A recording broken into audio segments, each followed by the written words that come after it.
नमस्कार विद्यार्थी मित्रांनो. आज आपण महाराष्ट्र भूषण या पुरस्काराविषयी माहिती बघणार आहोत.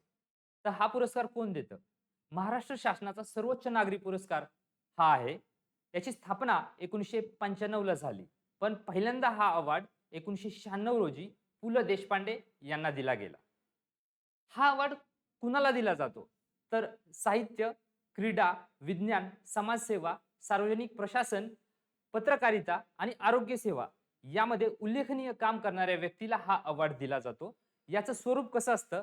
तर 25 लाख रुपये, स्मृतिचिन्ह आणि प्रशस्तीपत्र दिलं जातं. तर मित्रांनो, आयोगाच्या कंबाईनमध्ये एका प्रश्न विचारला होता, की हा अवॉर्डचे विजेते यांचा चढता क्रम विचारला गेला होता. तर बघूया आपण, की हा अवॉर्ड कुणाकुणाला भेटलेला आहे. ते वर्ष, विजेते आणि तो कुठल्या क्षेत्रामध्ये भेटलेला आहे, हे खूप महत्त्वाचं म्हणजे खूप महत्त्वाचं आहे. हे तुमच्याकडे लिहून ठेवा.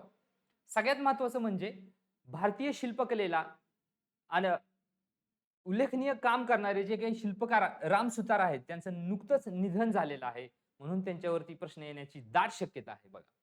मग विचारलं काय जाऊ शकतं? तर अवॉर्ड त्यांना भेटलेले जे काही अवॉर्ड आहेत, पद्मश्री, पद्मभूषण, टागोर संस्कृती पुरस्कार आणि महाराष्ट्र भूषण पुरस्कार.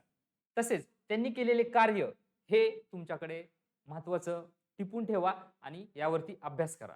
यांसारखे करंट अफेअर्सचे व्यक्तिविशेषचे अपडेट जाणून घेण्यासाठी पुणे अकॅडमीशी जॉइन व्हा. तुमचे काही प्रश्न असतील तर या नंबरवरती कॉन्टॅक्ट करा आणि पुणे अकॅडमीच्या WhatsApp आणि Telegram चॅनलला जॉइन होण्यासाठी डिस्क्रिप्शनमध्ये काही लिंक दिली आहे, ती त्यामध्ये तुम्ही जॉइन करा. धन्यवाद.